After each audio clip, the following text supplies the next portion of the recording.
Assalamualaikum warahmatullahi wabarakatuh. Respectable to our beloved lecturer of Introduction to Linguistics, Mrs. Dr. Tatu Siti Robiah, and my beloved friends. Okay everyone, we are from Cop 4. We will be explaining about the morphology. Well, for explainer, it's will to be lead or be explained by Zian. The time for him. Okay, I will explain what is morphology. Morphology is a branch of linguistics that identifies the basic units of language as grammatical units. Morphology learns about the intricacies of word forms and the effect word form change on word class and meaning. Or in other words, it can be said that morphology studies the intricacies of the form of word and the function of the change in the form of the word. But function or semantic function in relation to language. What is studied in morphology is the form of words. In addition, change in the form of word and the meaning that ever and change in word class caused by change in the form of the word. All becomes the object of discussion in morphology. In other words, structural speaking objects in morphology are more famous at the lowest level and words at the highest level. Slide 2. I will explain what is morpheme. Morpheme comes from the word morph, which means form of the word, and ema, which means to distinguish the meaning. So simplified, morpheme is the small form that can distinguish meaning. Morpheme can also be interpreted as a form of language that does not contain parts that are similar to other forms, but sound and meaning. Well, then I will explain about the kinds of morphemes. There are two kinds, free morphemes and bound morphemes. Free morphemes, there is two kinds. There are functional morphemes and lexical morphemes. And bound morphemes also, there is two kinds. Definitely functional morphemes and inflectional morphemes.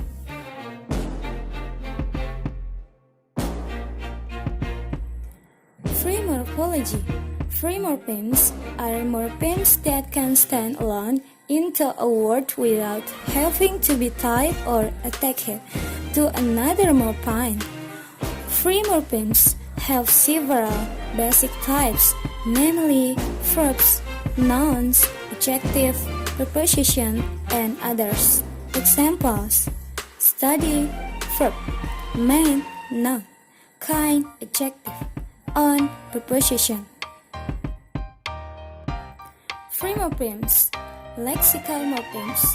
Lexical morphemes that can stand alone and it can convey the content of the message that we convey, divided into three, namely verbs, nouns, and adjectives. Read, verb; baby, noun; cool, adjective. Functional morphemes. Functional morphemes that can stand alone but not yet clear the contents to be conveyed, divided into four, namely conjunction, preposition, articles, and pronouns. But conjunction and preposition, the articles, she, pronouns.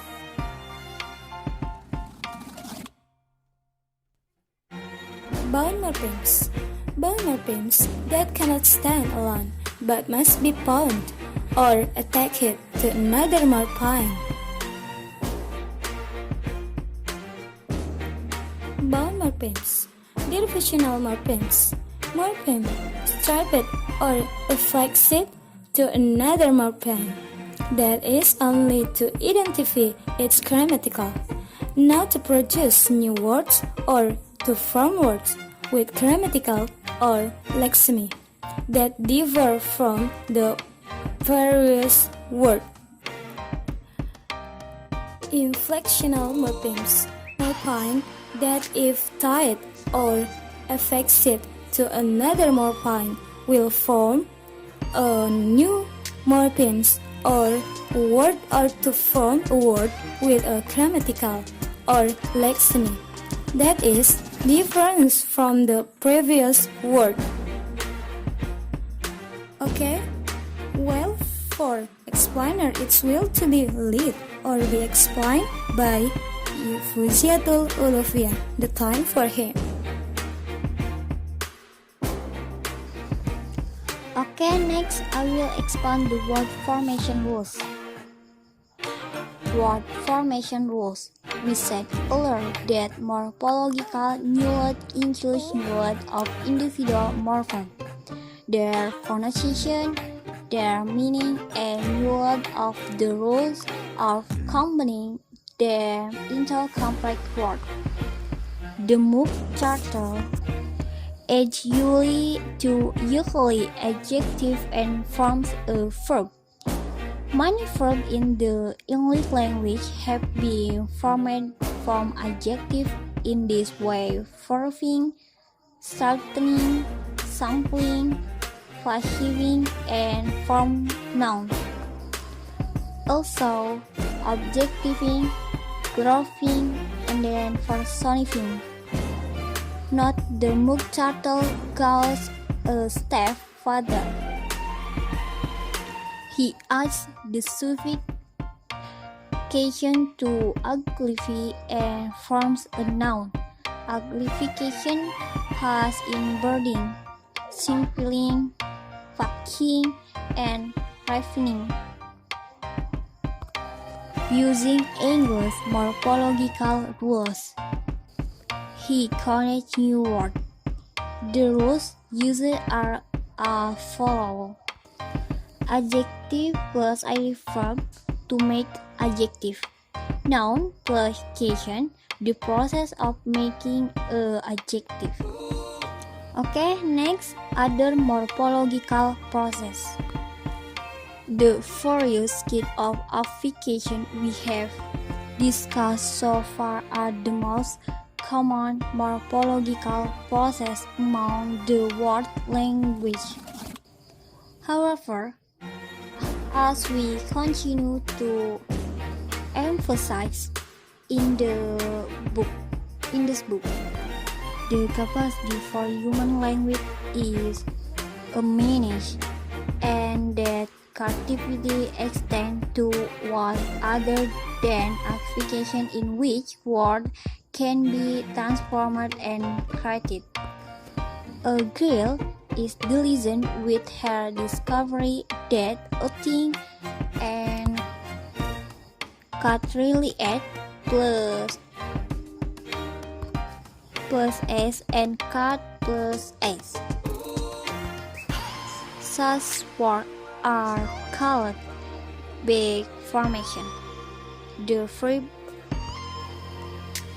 verb eagle, stocklet, cheat, probe, and edit all come into the language has a big formation of harkers, stalkers, corners, this, and editors.